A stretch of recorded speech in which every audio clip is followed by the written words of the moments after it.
Welcome to the We've Been Drinking MMA podcast. We are talking about Tim Means, Andre Fialho. Yeah, Fialho. Um, Could be Fialho. Yeah.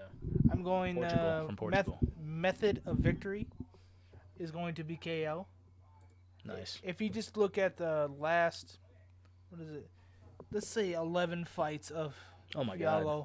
they're all been either losses by KO or wins by KO. Yeah. So I don't think this is going to be any difference because Tim Means like to put some, at least when he's striking, likes to come forward. He is a pressure fighter for sure. He likes that dirty boxing. He Yeah. likes the clinch. He likes that type of stuff. And Fialho, Andre. How about Andre? That works for me. Yep. Andre, he doesn't mind getting punched because he has that type of power. So Tim Means gonna come forward. The dirty boxing, either he's gonna clip him. Yeah. I think Andre's gonna get him out of there. It might be a first round. I'm not gonna pick a fighter, but like it might be a first round type knockout. Just type with the style matchup. situation. Fialho is clean counters, and Tim Means is dirty fighting. So yeah, for me, my pick is Tim Means. He's 39 years old though, and Fialho is 29. It makes a difference. It could be the difference maker here too. But both of them got the same reach. They're both coming off of 3 losses in a row. But yeah, we said Fialho got knocked out in his last 3 fights, but he fought killers like Buckley and Salikov. We know Salikov and Jake Matthews, like all name fighters. So it's not like he's getting KO'd by nobodies. And then Tim Means got submitted by Alex Morano, another name fighter, in the second round. Got a split decision loss to Max Griffin. Max Griffin's, solid. And then submitted by the great Kevin Holland.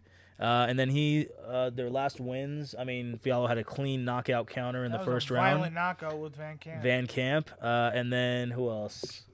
Miguel Beza, which we had a lot of respect for Miguel Beza. Technical brawler, and he KO'd him in the first round. Yeah, he's got a lot of decent wins, man. And lost to Michel Pereira, which we all know is the dancer fighter, flipping and everything like that. Capoeira. Yeah, man, great fighter. I would say great fighter. And people that Means beat 4 fights ago, Nicholas Dalby, respect for him. Dalby's a really good fighter. Mike Perry. So Bare knuckle champ himself. yeah. We got some decent records, man. They were both doing good until they went on this 3-fight losing streak each. So it's kind of one of those fights where it's kind of maybe like loser goes home type thing, Yes. Like loser gets knocked out of the UFC. Tim Means is 39, like we said. Fialho is 29, 10-year age difference. For me, I'm just going with Means. I like that lousy pick, though, with like the KO. Look at Fialho, and it's just been happening. And he is a kill or be killed guy. Look at his last 5 fights, all KOs. Either he wins by KO or loses by KO. It's hard to imagine Tim Means KOing Fialho. It could happen. If Fialho is He feeling, doesn't mind getting hit. yeah. What if Tim Means just throws a random head kick at the end of a 3-punch combination and it lands or some shit? You never quite know.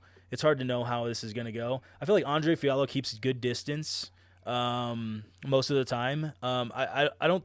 He's got the clean counters, but Tim Means is active as far as he throws a lot. So he opens himself up for getting countering too. So it's kind of a dangerous 100%, fight. especially early on in that Morano fight. Yeah. I thought it was gonna be a first round knockout, but how hard Morano was throwing because Means just leaves himself open. Yeah. Yeah. So Yep. it's gonna be a knockout, but I can't pick a fighter. Yeah, I like Tim Means, his activity, pressure fighting. These are types of fighters that can really, put pressure on and throw those combinations and make it hard. And he doesn't walk into punches too much, too bad, but he does leave himself open. When you throw that many punches in a row, it's kind of dangerous. But one thing I did notice about Fialho is that he wasn't blocking the head kick from Buckley too much. Like, he kind of had good distance, but the one thing he wasn't really blocking, it's something that he could correct easily in this fight. I'm sure he will, but it's just one thing that I noticed, that Tim Means can throw a head kick. That's something that could happen, just to add to his combinations. But yeah, man, I just like Tim Means' dirty style, man. Going forward, throwing lots of punches, landing some, missing some. And he wants to be there. So. Yeah, he fights with a lot of force. Even 39 years old, but he still fights like he is got something to lose. So Almost his 50th fight. nothing to lose, sorry. Yeah, my God, this is crazy. 32-15-1 is his record, almost 50 fights. Yeah. So I'm excited for this fight because both of them have a lot to prove with the three losses in a row for each of them, and I'm really hoping for a great fight. I'm actually really looking for this fight as one of the fight of the nights, or at least for the prelims anyway. It's gonna be an entertaining fight. Yep. Thanks for listening, guys. Appreciate it.